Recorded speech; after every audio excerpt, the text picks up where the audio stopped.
나고 높은 보좌와 그 위에 앉으신 주 예수 얼굴 영광에 해같이 빛나네. 해같이 빛나네. 지극히 높은 위엄과 한없는 자비를 무천사 소리로 산을 찬송 드리네.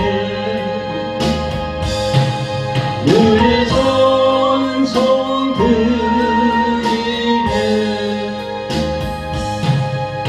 영광을 나를 살리려 그 영광 버리고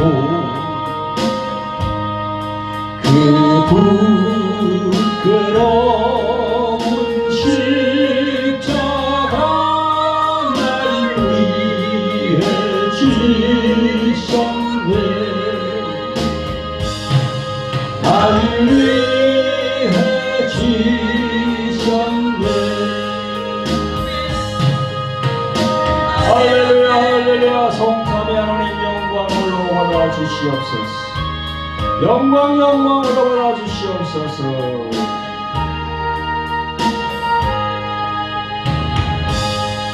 나 이제 생명 있으면 주님의 은사요. 저 사방 권세 이기니 큰 기쁨 넘치네.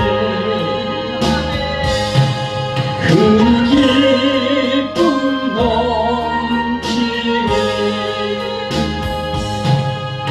주님의 보좌 있는데 천한 몸이로로 그 영광 몸소 배울 때 내 기쁨 넘치리. 내 기쁨 넘치리.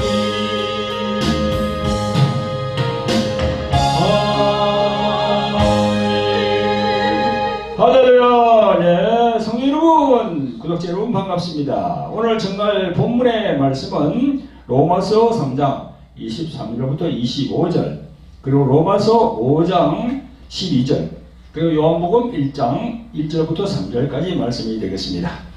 증거 제목은 바울 신학에서 요한 신학으로 승화시켜라, 이렇게 정했습니다. 이 시간도 보혜사로 오신 성령께서 제 입술에 기름 부어 주셔서 진리의 말씀만 전할 수 있도록 인도해 주실 것을 믿으면서 말씀을 전하겠습니다. 아멘. 자, 그러면 여러분 하나님의 말씀을 봉독해 오겠습니다. 제일 먼저 로마서 3장 24절 25절입니다. 시작. 모든 사람이 죄를 범하였음에 하나님의 영광에 이르지 못하더니 그리스도 예수 안에 있는 구속으로 말미암아 하나님의 은혜로 값없이 어렵다 하심을 얻은 자 되었느니라. 이 예수를 하나님이 그의 피로 인하여 믿음으로 만나는 화목제물로 세우셨으니 이는 하나님께서 길이 참으시는 중에 전에 지은 죄를 관과하심으로 자기의 의로우심을 나타내려 하심이니. 네. 아멘. 이어서 로마서 5장 12절입니다. 시작.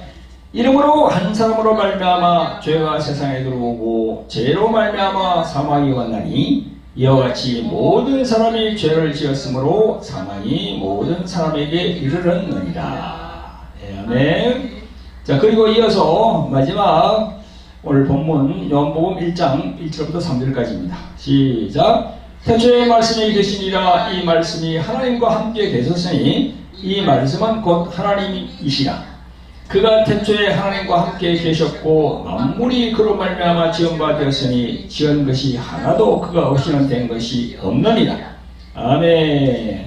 여러분, 여기에 나오는 말씀이라는 고유 명사는 여호와 하나님을 가리키는 것이 아니고요, 어떤 분을 가리키고 있는데요, 그 어떤 분이 누구십니까? 바로 이 생명의 말씀사에서 나온 현대인의 성경에 보면은요, 이 부분을 우주가 존재하기 전에 말씀되시는 그리스도가 계셨다. 그분은 하나님과 함께 계셨으며 바로 그분이 하나님이셨다. 모든 것은 그분을 통해서 창조되었으며 그분 없이 만들어진 것은 아무것도 없다. 이렇게 되어 있어요. 그러니까 우주가 존재하기 전에, 이 세상이 존재하기 전에 말씀되시는 그리스도, 즉 예수님이 계셨다는 겁니다. 이 놀라운 이 성경 말씀입니다. 이렇게 번역을 딱 해놨어요. 이처럼 요한복음 1장 1절부터 3절에 나오는 말씀이라는 단어는 바로 예수 그리스도를 가리키고 있는 것입니다. 성도 여러분, 구독자 여러분, 요한복음 1장 1절부터 나오는 말씀은 바로 예수 그리스도 자신임을 아시고 머리로만 또 지식으로만 받아들이지 마시고 가슴으로, 성령으로, 가슴으로 받아들이시기를 예수 그리스도 이름으로 축원드립니다. 아멘. 성도 여러분, 구독자 여러분, 저는 이번 10월달로 들어와서 몇 주간에 걸쳐서 말씀을 선포했습니다. 10월 13일 날 주일에는 성경의 첫 번째 책은 창세기인가 요한복음인가 이렇게 선포했습니다. 그리고 지난주일 10월 20일자에는요, 바울과 요한의 영성으로 그리스도를 알자, 이런 제목으로 또 말씀을 전가한 바가 있습니다. 오늘은 이어서 두 주간의 전한 말씀과 연결해서 또 깊은 영성의 말씀을 전하기를 원합니다. 정신을 집중해서 잘 들으시기를 예수 그리스도 이름으로 축원드립니다. 성도 여러분, 오늘의 전거 제목이 무엇인가요? 바울 신학에서 요한 신학으로 성화시켜라, 이렇게 제목이 딱 정리가 되어 있어요. 여기에 성화라는 단어가 나오는데요, 뭘 성화시킨다는 겁니까? 성화, 이 성자가 뭐죠? 오를 성, 화는 빛날 화입니다. 그래서 그 의미를 이 국어사전에 보면 이렇게 나와 있습니다. 어떤 현상이 한 단계 더 높은 영역으로 발전하는 것이 성화다, 이렇게 되어 있습니다. 그래서 이 바울 신학에서 요한 신학으로 한 단계가 더 올라가야 돼요. 그래서 오늘 이 주제 자체가 많은 목사님들의 심기를 불편하게 하는 주제입니다.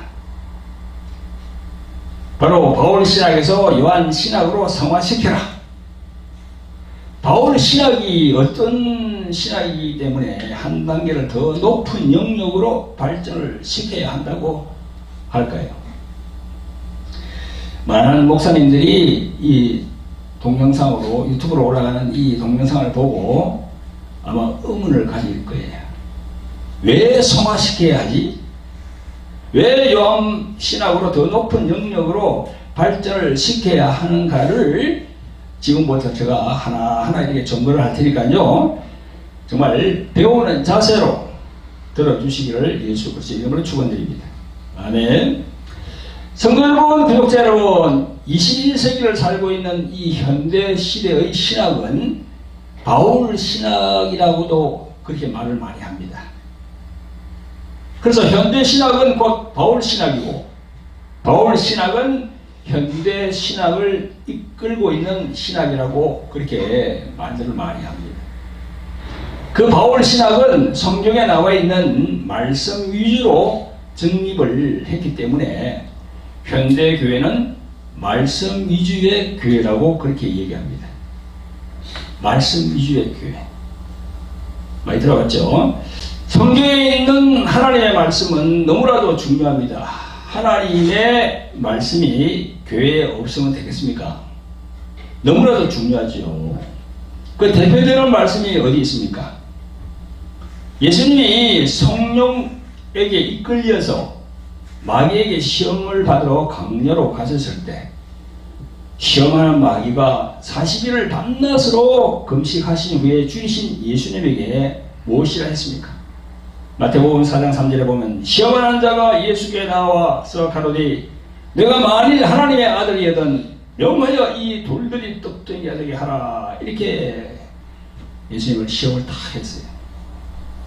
그때 예수님은 4절에서 이렇게 말씀합니다.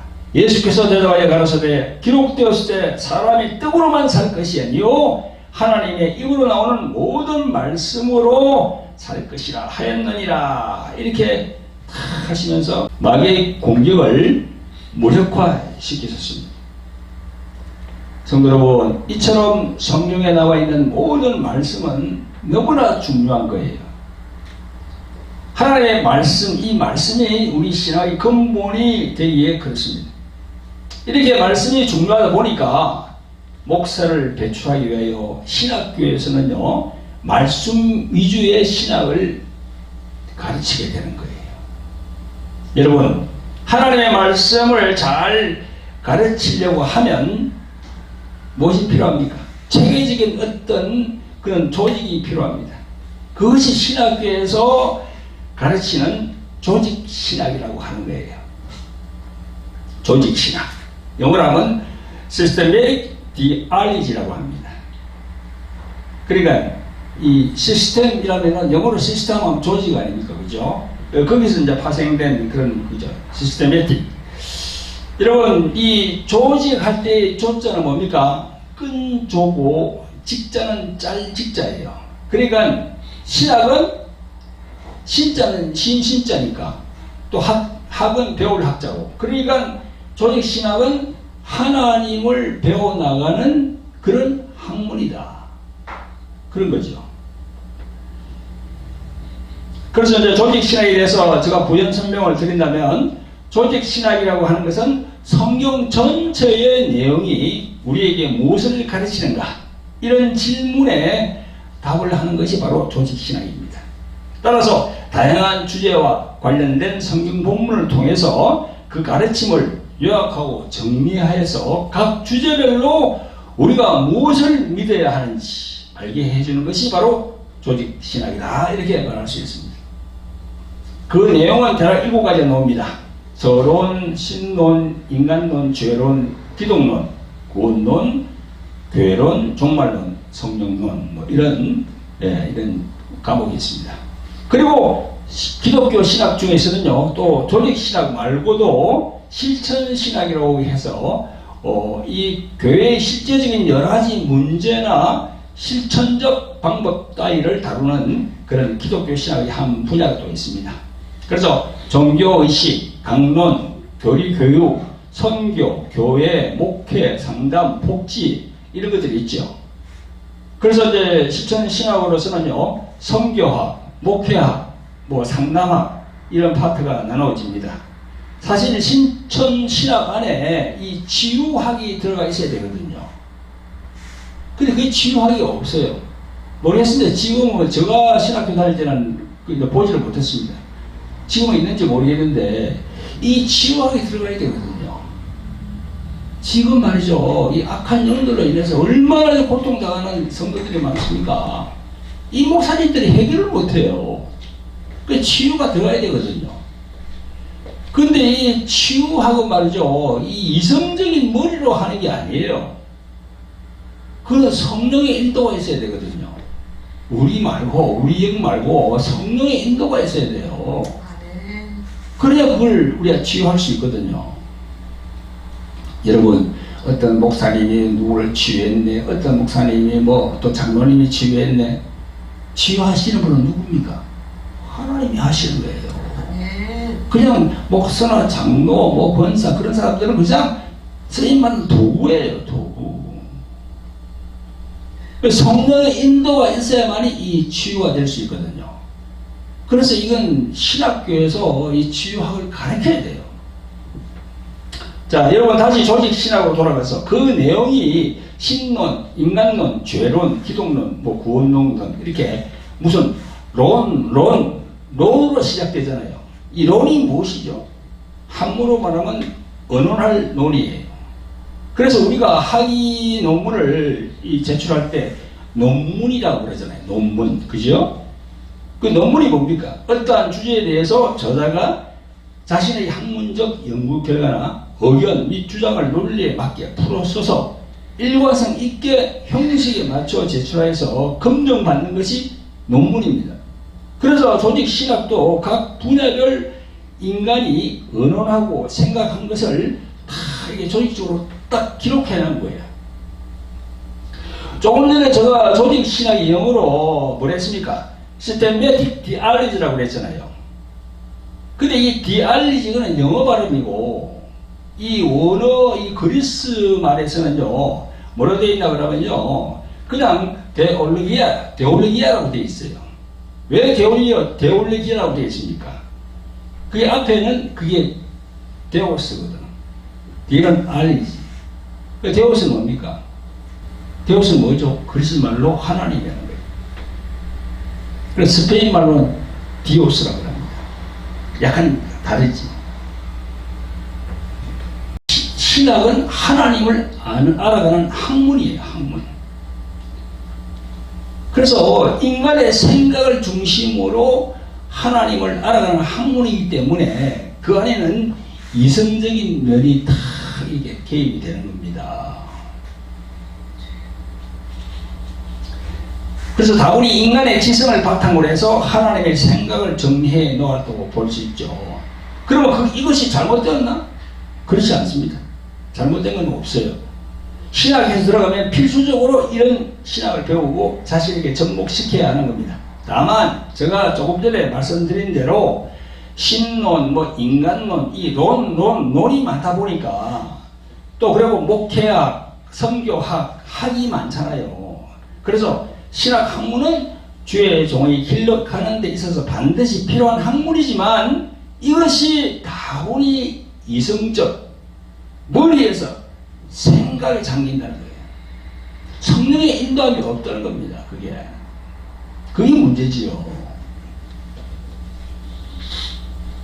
그래서 여러분 저도 신학교 신대원을 이렇게 졸업하고 왔지만 그 교수님들 있잖아요. 얘기를 들어보면 다 알아. 아, 이분이 성령 충만한 교수님이구나. 아니면 머리만 이게 알고 있는 교수님을 딱 표현합니다. 벌써.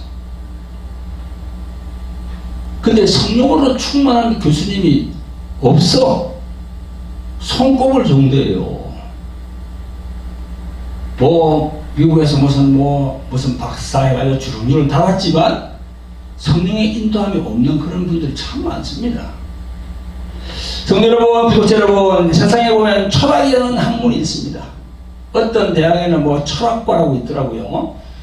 여러분, 철학이라는 것이 무엇입니까? 철학. 이 학문을 보면 밝을 철에다가 배울 학이에요. 그러니까 밝은 것을 배운다 그런 얘기지. 그 영어로는 필로소피라고 합니다. 근데 인생이 살아가는 데 있어서 중요한 인생관, 세계관 등을 탐구하는 학문이 바로 그게 철학이에요. 또 자기 자신의 경험 등에서 얻어진 세계관, 뭐 인생관 등 그런 걸 말합니다. 이것도 그리스 철학자 플라톤의 이데아 사상에서 왔거든요. 기본적인 인간의 사고, 즉 그 생각에서 뭔가 전능자를 찾고자 하는 그런 생각에서 왔지만 하나님의 생각이 기록되어 있는 성경의 진리와는 거리가 멀어요. 세상 것이에요. 세상 것. 그걸 어디서 얘기하냐? 골로새서 2장 8절에서 사도 바울이 증거하고 있습니다. 제가 읽어보겠습니다. 누가 철학과 헛된 속임수로 너희를 노력할까 주의하라.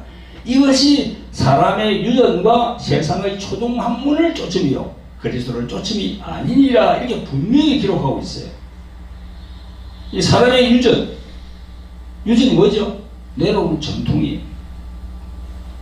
그거 다 바로 초동학문이라고 뭐라고 있어요. 사도 바울은. 그러면서 우리 구원자인 예수 그리스도를 쫓아가는 삶이 아니라고 분명히 지적하고 있습니다. 여러분, 저는 어떤 사람이 무슨 대학에서 철학과를 이렇게 졸업하고 나와서 이 방송에 나와서 자신의 인생 지론을 이렇게 잘 펼치는 것을 종종 보았습니다만, 그 철학자들 중에 예수님을 믿는 신자가 없어요. 왜 없는지 알아요? 자기 생각, 자기 사고방식, 자기가 배운 모든 그런 지식, 그게 자기를 지배하기 때문에 전능자이신 예수 그리스도에게 순종을 하지 않아요. 여러분, 이처럼 이 지식을 다루는 학문은 그런 면이 있어요. 우리 주의 종들에게 신학은 꼭 필요한 학문이지만 이 생각으로 정립되어 있는 이론의 성격이 강하기 때문에 정적이 될 수밖에 없어요. 정적. 저거 뭡니까? 고요할 정이거든. 이 정적이 될 수밖에 없어. 그래서 정적이라는 말은요, 움직이지 않는다는 겁니다. 그래서 신학교에서 신학을 하고 뭐 이렇게 쭉 이렇게 나왔지만 이게 동적이 되지 않으면 안 돼요. 동적. 동은 뭡니까? 움직일 동자예요. 동적이 되려고 그러면 어떻게 됩니까? 성령께서 지원을 해줘야 되거든. 성령께서. 그래서 제가 정적이냐 동적이냐 그걸 내가 항상 얘기를 합니다. 성령을 추구해야 돼요. 그래야만이 이 말씀이 동적이 움직이는 거야. 움직이는 거야. 예수 그리스도 이름으로 명령을 하면은 그 명령이 다 그냥 움직이는단 말이죠. 그 신앙만 가지고 절대 안 돼. 그런 면이 있어요.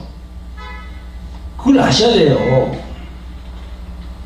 정적인 면과 동적인 면이 있다는 걸 꼭 기억하시기를 예수 그리스도 이름으로 부탁을 드립니다.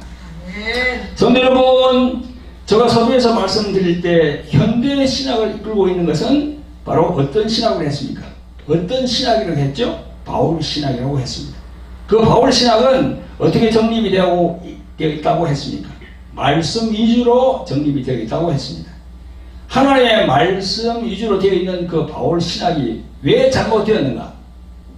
그런 의문이 들 텐데요. 하나님의 말씀이 얼마나 중요합니까? 하나님의 말씀이 너무나도 중요하지요. 성경이 근간이 되는 말씀인데 정말 중요합니다. 그런데 그것이 조금 전에 말씀드린 대로 동적이 되기 못, 말씀이 움직이지 않는 거야. 즉 움직이는 말씀이 될 수도 없고 조금 전에 지적한 정적인 것에 불과한 거예요. 자, 그러면 하나님의 말씀 중에서 한 곳을 예를 들어서 보겠습니다. 히브리서 4장 12절에 하나님의 말씀은 살았고 운동력이 있어 좌우의 날선 어떤 검보다 예리하여 혼과 영과 관절과 골수를 찔러 조기까지 하며 또 마음의 생각과 뜻을 감찰하니 이렇게 기록되어 있습니다. 이 말씀대로 하나님의 말씀은 살았고 운동력이 있다고 했습니다. 그 운동력이 있다는 건 뭡니까? 움직인다는 거야. 조금 전에 제가 시작한 대로 동적이 되어서 말씀이 움직이고 살아있다는 것입니다. 여러분, 신학교와 신대원을 졸업하고 목사 안수를 받아서 목회하는 목사라는 사람이 자신이 목회하는 현장에서 갑자기 귀신 들리는 자가 난동을 피울 때 그 주여정이 어떻게 하나요? 안절부절해요. 안절부절하고 그냥 그 장소를 벗어나고 싶어 하는 거야. 그리고 나중에 보니까 목사로서 이걸 해야 되는데 그걸 못하고 절절매니까. 또 성경에는 분명히 예수께서 말씀하셨습니다. 요한복음 14장 13절에 너희가 내 이름으로 무엇을 구하든지 내가 시행하리니 이는 아버지로 하여금 아들을 인하여 영광을 얻으시게 하려 함이라고 분명히 말씀했습니다.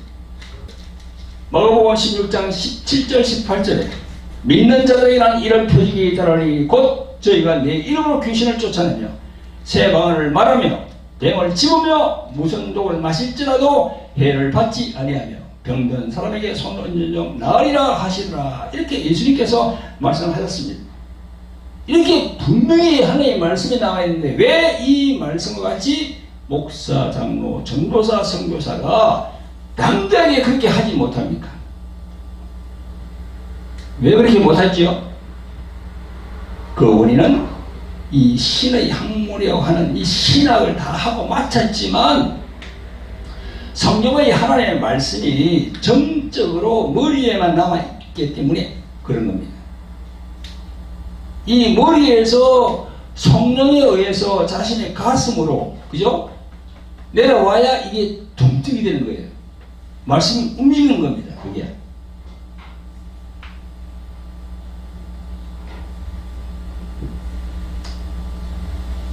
왜 동적인 그런 말씀이 되지 않을까요? 성령을 추구하지 않아서 그런 현상이 생기는 겁니다. 어떤 분들은 현대신학은 바울 신학, 즉 말씀 위주의 신학이라고 하니까 바울이 뭘 잘못했나? 사도 바울이 뭘 잘못했는가? 사도 바울이 잘못한 것이 아니에요. 우리를 신학자들이 예초부터 그렇게 잘못되게 틀을 그렇게 만들어 놓았던 겁니다. 여러분, 사도 바울도 엄청 성령에 충만한 분이었어요. 고린도전서 2장 4절에 보면 이런 말씀을 합니다. 내 말과 전도함이 지혜에 구하는 말로 아니하고 다만 성령의 나타남과 능력으로. 성령 충만한 분이었어요.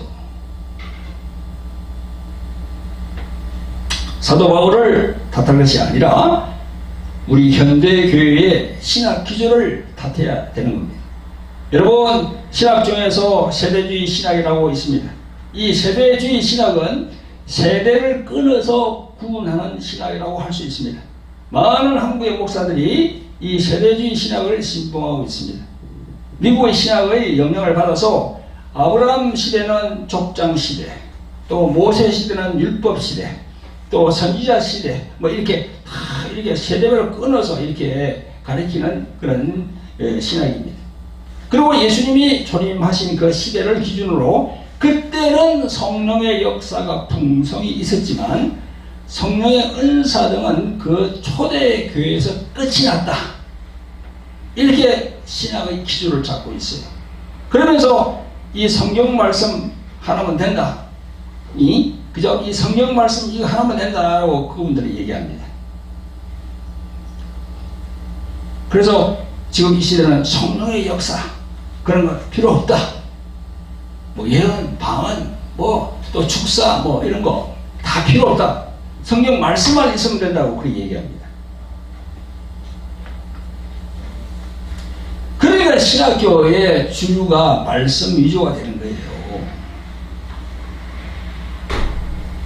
여러분, 제가 알기로는 신학교의 초기 커리큘럼에는요 성령론이 없었던 걸로 압니다만 지금은 성령론이라 해가지고 과목이 있더라고요. 여러분, 성령론이 그 신학교에 지금 기조 안에 들어가 있지만 그냥 무늬만 성령론이지 큰 효과가 없습니다.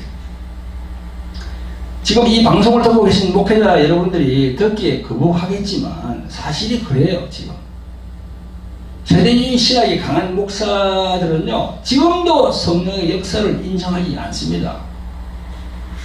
성령의 나타남과 능력을 폄하시키는 경향이 다분히 있어요.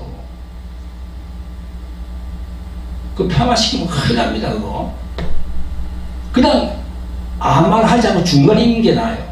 아무 말 안 하는 게 나아요. 고린도전서 12장 10절부터 보면요 이 은사들이 나옵니다. 어떤 얘기는 능력 행함을, 어떤 얘기는 예언함을, 어떤 얘기는 영들 분별함을, 다른 얘기는 각종 방언 말함을, 어떤 얘기는 방언들 통역함을 주시나니 이 모든 일은 같은 한 성령이 행하사 그 뜻대로 각 사람에게 나눠 주시니라.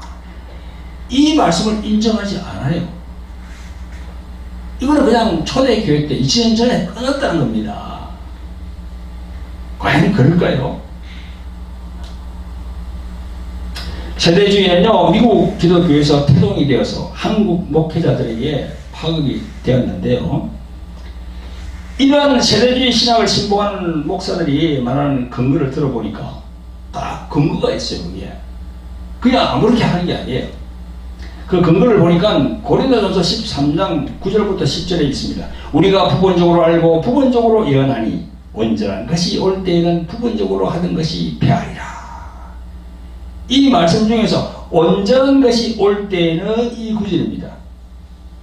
이 온전한 것이 올 때 이게 어떤 것이 올 때를 얘기하는 거예요. 이분들 이야기는요, 이 온전한 것이 예수님의 초림을 얘기하는 거예요. 초림. 즉 예수님의 초림하여서 십자가에 죽으시고 부활하여서 성천하신 후에 성령께서 오셨는데 이 과정이 온전한 것이 왔으니 지금은 성령의 역사는 없다는 겁니다. 그렇게 믿으니까 세대주의를 신봉하는 목사들은요 그렇게 믿을 수밖에 없지요. 하지만 저는요 그 온전한 것이 올 때에는 그 온전한 것이 뭐냐면요 예수님의 초림이 아니고 재림입니다. 재림이야. 저는 재림이라고 생각합니다. 따라서 성령의 역사는 2000년 전에 끝난 것이 아니고 계속되고 있다. 사도행전 속의 성령님의 역사도 지금 이 시대도 계속되고 있는 거예요. 사도행전은 계속 진행 중입니다. 지금. 그래서 세대주의 신앙을 신봉하는 목사들은요 그들의 은행 중에 성령을 폄하하는 말들을 참 한 번씩 그렇게 합니다. 근데 조심해야 돼요. 진짜 조심해야 돼요. 왜 조심해야 되냐? 마태복음 12장 31절 32절에 보면요 예수님은 이 성령 해방죄에 대해서 말씀합니다. 다 읽어보겠습니다. 그러므로 내가 너희에게 이르노니 사람의 모든 죄와 해방은 사하심을 얻되 성령을 해방하는 것은 사하심을 얻지 못하겠고 또 누구든지 말로 인자를 거역하면 사하심을 얻되 누구든지 말로 성령을 거역하면 이 세상과 오는 세상에도 사하심을 얻지 못하리라. 이처럼 예수께서 성령 해방죄의 무서움을 그렇게 말씀하고 계시는 거예요. 그래서 세대주의 신앙을 신봉하는 목회자들은요 이걸 항상 조심하시기를 예수 그리스도의 이름으로 부탁을 드립니다. 조심해야 돼요. 성령 해방죄는요 검세나 내세 사함이 없다고, 용서가 없다는 거예요. 참 이거 무슨 말씀입니까? 성도 여러분, 구독자 여러분, 이제 오늘 말씀을 마무리할까 합니다. 오늘 말씀에서 바울 신학과 요한 신학이 등장하고 있는데요. 바울 신학이라 하니까 바울이 뭘 잘못했나? 아까도 내가 말씀드렸죠, 그죠? 의심할 수 있는데 바울 사도가 잘못한 게 아니고 신학 학문을 정립하는 데 있어서 그 신학자들이 신학 기조가 제대로 안 되어 있다는 겁니다. 자, 이 시간 초반에서도 말씀드렸지만 바울 신학에서 무엇을 더 우리는 성화시켜야 한다고 했습니까? 사도 요한의 그 영성으로 더 올라가야 된다 했어요. 아멘. 자, 그럼 몇 가지만 말씀드릴게요. 첫째로 바울 신학의 기조는요 인간의 구속사에 머물러 있습니다. 오늘 도입한 본문 로마서 5장 12절 이러므로 한 사람으로 말미암아 죄가 세상에 들어오고 이 한 사람이 누굽니까? 창세기 2장에 나오는 아담이 아닌가요? 그죠? 또 이어서 이 아담 때문에 로마서 3장 24절에 모든 사람이 죄를 범하였음에 하나님의 영광이 이르지 못하더니 그리스도 예수 안에 있는 구속으로 말미암아 하나님의 은혜로 값없이 의롭다 하심을 얻은 자 되었느니라. 이렇게 사도 바울이 기록한 이 말씀이 인간을 구속하시는 구속사의 골자예요. 하나님의 본체이신 예수님께서 육신을 입고 이 땅에 오신 목적이 십자가의 피를 흘리심으로 그 피를 믿는 자는 모두가 구속의 은혜를 받습니다. 아멘. 그게 인간의 구속사예요. 구속사. 하지만 예수님께서 오신 목적이 이것뿐이겠습니까? 요한 사도가 기록한 요한일서 3장 8절에 보면 이런 말씀이 있습니다. 죄를 짓는 자는 마귀에 속하나니 마귀는 처음부터 범죄함이라. 마귀가 처음부터 범죄했다는 게 뭐예요? 그 창세기 거기서 아담의 범죄는 그걸 아담을 이렇게 유혹한 그걸 얘기합니까? 아니에요. 마귀는 처음부터 범죄했다는 걸 얘기하는데 저 하늘나라 그걸 얘기하는 거예요. 하늘나라. 이 모든 삼라만상 이게 창조되기 전에 저 하늘에서 루시엘이 하나님을 대적했단 말입니다. 그걸 얘기하는 거예요. 지금 하나님의 아들이 나타나신 것은 마귀의 일을 멸하러 하심이라 이렇게 증거하고 있어요. 인간을 구원시키는 구속사 말고 그 이면에는 마귀의 친밀이 있는 겁니다. 인간을 구속하는 일, 즉 구원시키는 일과 마귀를 진멸하는 일 모두가 다 나와 있는 구절이 있어요. 어디냐? 히브리서 2장 14절 15절입니다. 제가 읽어보겠습니다.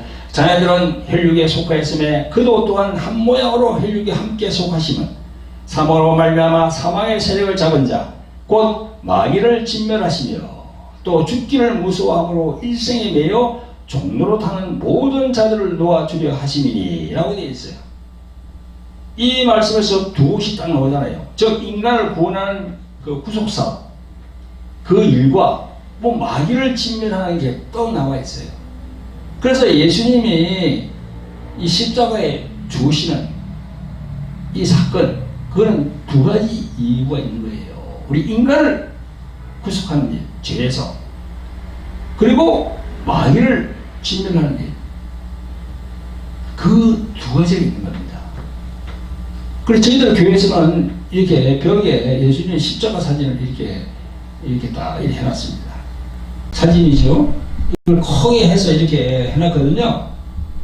그 예수님이 십자가에 달린 이 사건, 그 하나님의 본체이신 그분이 내려와서 육신을 입고 내려와서 십자가에 달린 이 사건, 그런 두 가지가 의미가 있는 거예요. 인간의 구속사, 인간을 구속하기 위한 구속사도 있고, 그 다음에 마귀를 진멸하기 위한 그게 딱 함께 있는 거예요. 그래서 히브리서 2장 14절 15절 이걸 여러분들이 아셔야 되는 겁니다. 아멘. 아멘. 이 영적인 부분을 깨달아야 됩니다.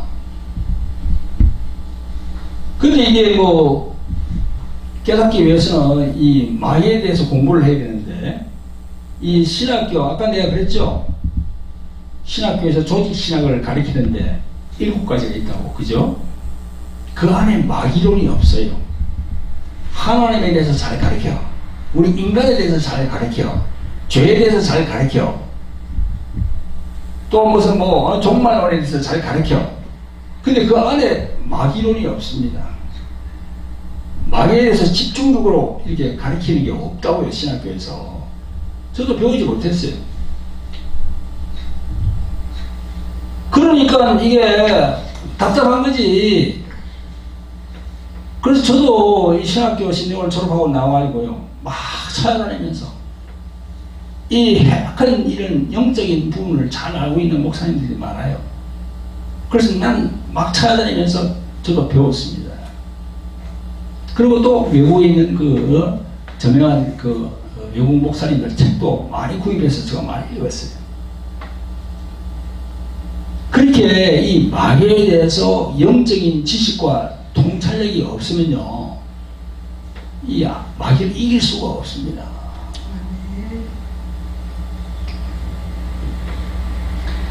항상 마귀는 보이지 않는 존재지요. 보이지 않는 존재인데 그 존재가 어떻게 역사합니까? 이 요한복음 13장에 보면 잘 나와 있어요. 이 요한복음 13장에 보면은 여러분, 요한복음 13장 2절부터 보면요, 마귀가 벌써 시몬의 아들 가룟 유다의 마음에 예수를 팔려는 생각을 넣었더니 그랬어요. 그죠? 이게 마귀가 노잖아요. 마귀가 벌써 시몬의 아들 가룟 유다의 마음에 예수를 팔려는 생각을 넣었더니, 마귀는 어떤 존재입니까? 우리 눈에 보이면 좋겠어요. 탁 잡아가지고 어떻게 하면 되는데 눈에 안 보입니다.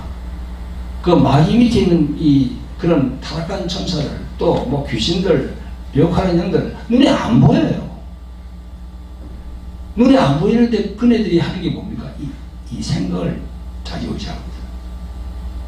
그래서 영분별을 잘 해야 되는 거예요. 영분별을. 이 현대 시대는요, 영분별을 어떻게 하느냐에 따라서 달라집니다. 영분별을 잘못하면요 큰일 납니다. 이 이단으로 빠지는 사람들요 다 영분별을 잘 제대로 못했기 때문에 그렇게 빠지는 거예요. 요번에 그저 캄보디아 저희들 뭐 9명이 선교 갔다 왔는데 그것도 보니까 한국에 있는 이단들이 다 들어가 있더라고 거기. 놀랐습니다. 하나님의 교회 안상홍, 신천지, 여호와의 증인, 다 들어가 있어 그 안에. 영분별을 진짜 잘해야 됩니다. 진짜 예수님 말씀 안에 다 흔들려 있어야 돼요. 그래서 이 마귀에 대해서 알아야 된다. 이 구속사, 인간의 구속사만 얘기해서는 안 되고 예수님이 오신 목적은 그 이면에 마귀를 진멸하기 왔다. 그 진멸하는 데 필요한 게 뭡니까? 예수 그리스도의 피가 필요한 거예요. 피. 그래서 우리가 축사할 때도 예수 그리스도 피 하면 그냥 놀래고 그냥 난리 납니다. 피가 엄청 중요하니까. 자, 그럼 둘째로 바울 신학에 그치면 안 되는 이유가 뭡니까? 이 바울 신학은요 창세기 1장에 머물러 있어요. 창세기 1장. 창세기를 더 올라가지 못해요. 성경책이 어디가 제일 앞입니까? 창세기가 제일 앞이죠. 창세기 앞에는 없는 것 같아요. 아니거든요. 창세기 앞에도 있어. 영적인 내용이 다 있는 거예요. 성경 전체 안에 다 들어있는 거예요. 그걸 알아야 돼요. 창세기 1장 1절에 태초에 하나님이 천지를 창조하시니라. 여기서 출발하거든요. 이렇게 되면요 창세기 3장 15절의 말씀을 깨닫지를 못해요. 창세기 3장 15절에 어떤 말씀이 있습니까? 내가 들어와 여자와 원수가 되게 하고 너희 후손도 여자의 후손과 원수가 되게 하리니 여자의 후손은 너희 머리를 상하게 할 것이요 너는 그의 발꿈치를 상하게 할 것이니라. 이 말씀을 이해를 못해요.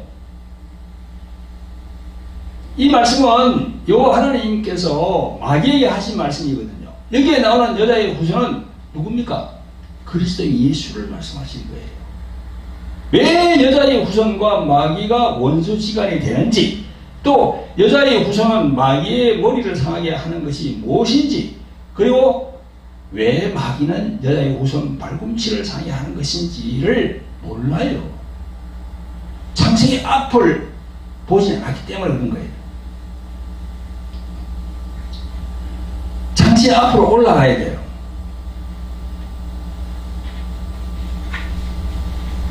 그러니까 창세기 1장 1절에 태초에 하나님이 천지를 창조하시니라 할 때 태초와 요한복음 1장 1절에서의 태초의 말씀이 계시니 할 때 태초, 한국말로는 똑같이 한글로는 똑같아요. 근데 원어상으로는 다르다고 그게. 그래서 제가 이걸 하도 답답하길래 이걸 만들어서 다 보여드리고 있잖아요. 이게. 그죠? 이게 만들어서 창세기 1장 1절의 태초는 뭡니까? 히브리 말로 베레시테, 시간과 공간이 시작된 그때를 말해요. 근데 요한복음 1장 1절의 태초는 뭡니까? 헬라어로 엔아르케, 물질이 없었던 영원전을 얘기하는 거예요. 그 영원전 신들의 하늘에서는 어떤 일이 있었길래 하나님 자신이신 예수 그리스도께서 육신을 입고 이 세상에 오셨을까? 왜 십자가에서 피 흘려 죽으시고 부활하셔야 했는가? 그 하나님의 섭리와 경륜에 대해서 상세하게 몰라요. 창세기만 붙들고 있으면 몰라요. 큰 그림을 모릅니다. 어떻게 흘러가는지를. 물론 사도 바울도 에베소 1장에서 곧 창세전의 그리스도 안에서, 또 에베소 3장 3절에서 곧 계시로 내게 비밀을 알게 하신 것은, 또 9절에 영원부터 만물을 창조하신 하나님 속에 감추었던 비밀의 경륜, 또 로마서 6장 25절부터는 영세전부터 감추었다가 이제는 나타나신 바 되었으며 예수님에 대해서 말씀하고 있어요. 이렇게 사도 바울도 얘기합니다만은 사도 요한이 기록한 요한복음, 요한일서, 2서, 3서, 요한계시록, 이 모든 영성과 어우러질 때 이 영적인 눈이 확 열리는 거예요. 할렐루야. 아멘. 아멘. 그러니까 창세기 1장에서 머물면 안 돼요. 창세기 1장 이전에 그런 사건들을 우리가 이 목사라면 영적인 눈으로 볼 수가 있어야 되죠. 할렐루야. 아멘. 그래서 요한 사도가 이 전하는 이 내용을 우리가 알아야 돼요. 그래야 알 수 있으니까. 자, 그리고 셋째로 사도 요한은요, 요한복음 1장 1절부터 예수님이 하나님 자신이 되신다고 그 신성을 증거하고 있습니다. 육체로 오셨지만 예수님이 바로 하나님 자신이라고 증거하고 있어요. 여러분, 요한복음은요, 마태, 마가, 누가 이 세 제자가 언급하지 않은 것이 있는데 무엇일까요? 그것은 바로 사랑입니다. 사랑, 그리고 생명, 또 영생을 전가합니다. 마태, 마가, 누가 이 세 제자는요, 자기들이 바라보는 관점에서 현실적인 면을 기록하면서 구체적으로 알게 하셨지만 사도 바울도 서신서를 통해서 예수 그리스도에 대한 통찰력과 뛰어난 수사로 조리 있게 잘 기록했습니다만은 이에 비해 사도 요한이 기록한 요한복음은요, 상당히 추상적으로 기록하고 있습니다. 그 기록의 중심은 바로 사랑이에요. 또 생명입니다. 사랑 보이지 않아요. 생명 보이지 않아요. 추상적이에요. 그런데 거기에 큰 의미가 들어있는 겁니다. 그래서 사도 요한은 요한복음뿐만 아니라 요한 1서 2절 3절을 보면 사랑이라는 단어로 꽉 차 있습니다. 그런데 요한복음 1장 1절부터 보면 그 이유를 알 수 있습니다. 예수 그리스도는 하나님 자신이고 본체이기 때문에 그렇습니다. 그 하나님 자신이 왜 사랑이 되시는가? 예수님은 하나님 자신입니다. 종래 개혁성경 요한복음 1장 1절부터 3절에는 태초에 말씀이 계시니라, 이 말씀이 하나님과 함께 계셨으니 이 말씀은 곧 하나님이시라, 이렇게 되어 있지만 태초에 말씀이 있는가 보다. 그래서 그 말씀이 세상을 지으셨다고 창세기에 기사가 나오니까 다 그렇게 알고 있어요. 그러나 이 말씀은 곧 예수 그리스도 자신을 의미하는 겁니다.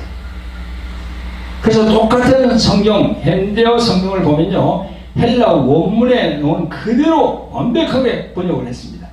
제가 읽어보겠습니다. 요한복음 1장 1절부터 우주가 존재하기 전에, 이 우주가 존재하기 전에 이게 바로 NRK예요. 그죠? 그게 바로 태초에 우주가 존재하기 전에 말씀되시는 그리스도가 계셨다.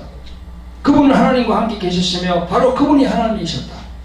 그리스도는 맨 처음부터 하나님과 함께 계셨고 모든 것은 예수 그리스도를 통해서 창조되었으며 예수 그리스도 그분 없이는 만들어진 것이 아무것도 없다. 그리스도 안에 생명이 있었으니 이 생명은 인류의 빛이었다. 할렐루야. 예수님이 하나님의 본체. 할렐루야. 그 태초에 말씀이 계시니라. 그러면 이 말씀이 뭐지? 근데 그 말씀이 바로 예수님이라는 겁니다. 할렐루야. 어떤 목사님은 현대 성경에 이렇게 번역된 것도 처음 봤다고 하는 분이 있었어요. 그래서 제가 지난번 설교 성경의 첫 번째 책은 창세기인가 요한복음인가 하고 이렇게 인터넷 공간에 올렸더니 어떤 목사님이 거기다가 댓글을 갖다가 캐셔마크를 딱 달아놨어. 목사님이 그렇게 달아놨더라고요. 그 목사님 생각은 창세기 제일 먼저인데 왜 요한복음이 먼저라고 하지? 저 목사님 이상하네. 이래서 달아놨겠지. 그 목사님도 모른다는 거예요, 지금. 창세기 제일 먼저인 줄 아는 거예요. 아니거든요. 요한복음이 먼저거든요. 여러분, 그렇습니다. 사도 바울이 잘못한 것이 아니라 바울 신학 기조에 머물러 있으면 몰라요. 우물한 개구리예요. 우물한 개구리. 우물한 개구리가 저 바깥 세상을 모르잖아요. 한 번도 안 나와봤기 때문에. 그래서 우리 모든 인간, 사람은요, 자기가 배운 것만큼만 알아요. 자신의 안에 넣은 그것만 알지, 딴 걸 몰라요. 겸손한 마음으로 성령의 이끌림을 받아서 요한 신학으로 한 걸음 더 성장하시기를 예수 그리스도의 이름으로 축원드립니다. 성도 여러분, 구독자 여러분, 그리스도 예수 이분이 하나님 자신입니다. 현대 성경으로 읽어보면 우리 마음에 성령께서 그리스도 예수 그분에 대해서 정확하고 확실한 영적 깨달음을 주십니다. 요한복음은 사랑, 생명, 이 용어가 많이 나오는데 예수님이 왜 생명이지, 예수님이 왜 사랑인지를 알게 되는 거예요. 저 창세기 2절로 올라가니까 그 사랑 안에는 천국과 지옥이 있는 거예요. 그게 그 생명 그 안에는 천국과 지옥이 있는 거예요. 그 생명을 받지 못하면 지옥 갑니다. 그 사랑을 경험하지 못하면 지옥 간다니까요. 그 요즘 들어서 보면 목사들이 그냥 천국과 지옥을 설교를 안 하더라고. 큰 뭐 대형교회 그 설교들 많이 보거든요. 유튜브로 올라오는 거 보면은 천국과 지옥 설교를 안 해. 천국과 지옥 설교를 해야 됩니다. 우리 목사들이. 그 생명을 헬라어로 조회라고 해요. 조회. 우리 인간의 육체 이걸 생명이라고 하는 게 아니고 이거는 목숨이야. 목숨. 오늘 이 있다가 죽으면 목숨이 끝난다 그러잖아요. 근데 생명은 달라요. 생명은 영혼의 생명을 말하는 거예요. 그걸 바로 조회라고 하는 거예요. 헬라말로. 그 생명 조회가 없으면 천국 못 간다니까. 지옥 간다니까요. 성경에 천국과 지옥이 어디냐? 있지요. 누가복음 16장 부자와 나사로 딱 거기 넣잖아요. 벌써 천국 지옥. 아브라함이 그러잖아요. 이게 너희와 우리 사이에 큰 구렁이 있다고. 한 번 이래 오면은 가지도 못하고 오지도 못한다고. 그래서 사람이 딱 죽으면 딱 갈라지는 거예요. 그 구름이 딱 생기 그걸 넘어가야 돼. 그래서 누가복음 16장 22절에 나사로가 죽었을 때 뭐라고 했어요? 그게 놓은 표현이 어떻게 있어요? 천사에 받들려 했어요. 천사가 데려고도 아니고 받들려. 천사가 받든단 말이야. 나사로를. 지금 우리도 마찬가지입니다. 여기서 딱 목숨이 끊어지면 천사가 내려와서 받들어요. 우리를. 하나님의 자녀를. 그래 하나님의 자녀가 엄청 중요한 거예요. 우리에게는. 네. 그 정체성이에요. 정체성. 하나님의 자녀. 그래서 악한 영들이 공격할 때 하나님의 자녀라는 정체성을 분명히 가지고 있어야 돼요. 그래야만이 그 악한 것들하고 싸울 수 있으니까. 자기 본인이 싸운다고. 본인이. 야 나는 하나님의 자녀인데 너희들이 왜 나를 괴롭히냐. 그러면서 이 성경 말씀 이거 성경 말씀 내가 무장을 하면은 그때부터 이제 밝아지는 거예요. 빛이야, 빛. 예수님은 빛이라고 그랬어요. 그 예수님을 사랑하고 예수님의 말씀을 쫓아서 살라는 그런 예절한 마음이 있어야 돼. 그래야 빛이 많이 들어오거든. 그럼 안에 있는 이 악한 것들은 어떤 존재입니까? 어두운 존재야, 어두운 존재. 어둠이야, 어두움. 그럼 빛이 많이 들어오면 어떻게 됩니까? 어둠이 괴로워. 그 방을 막 하면 그냥 안에서 난리야. 방을 하지 말라고. 근데 어떤 목사들은 방을 하지 말라고. 그게 성령 해방되지, 그게. 나에게 징계를 받습니다. 예수님이. 자꾸는 천국도 가지도 못해. 저 울며 일을 간다고. 저 밖으로 쫓겨나가가지고. 밖으로 쫓겨나가지고 울며 일을 가는 게 그게 지옥인지 그건 난 모르겠어요. 그러나 엄한 벌을 받는 거야. 주의 종들에게. 여러분, 바울 신학으로 정리된 그 정교한 신학에서 예수님이 하나님 자신이라고 본체라고 그렇게 정하는 사도 요한의 영성이 더 어우러져서 우리 신앙이 더 성화되게. 할렐루야. 예. 목사뿐만 아니고요. 평신도도 그렇게 돼야 돼. 그러면 능력은 따라옵니다. 하나님 엄청 기뻐하거든요. 네가 너무나 성경에 대해서 잘 알고 있다. 성령께서 그냥 막 부어주시는 거야. 기름 부음을. 할렐루야. 그래 되시기를 예수 그리스도로 축원드립니다. 네, 기도하겠습니다. 사랑과 긍휼과 자비가 풍성하신 아버지 하나님, 오늘 주일 기쁘고 즐거운 날 성령 안에서 예배드리게 하심을 감사하나이다. 오늘은 바울 신학에서 요한 신학으로 성화시켜라 하는 제목으로 말씀을 전달했습니다. 우리들 주의 종들이 신학 학문을 신학교 신대학원에서 정립할 때 다분히 규격화된 그런 조직 신학의 틀에서 그렇게 배웁니다. 그래서 더 이상 나갈 수가 없고 언제나 그런 재단이 그런만 하고 있는 것이 현실입니다. 하나님의 영신 성령께서 저희들을 도와주시길 간절히 원합니다. 이제는 정교하게 짜여져 있는 정적인 바울 신학에서 예수님이 하나님 되신다는 그 동적인 사도 요한의 영성으로 올라가서 하나님께서 기뻐하시는 모든 주의 종들이 되기를 원합니다. 보혜사 성령님, 우리 주의 종들을 도와주시기를 간절히 원합니다. 여기에 통찰력을 허락하여 주시기를 간절히 원합니다. 우리를 구원하신 존귀하신 예수 그리스도의 이름으로 기도합니다. 아멘. 아멘. 할렐루야.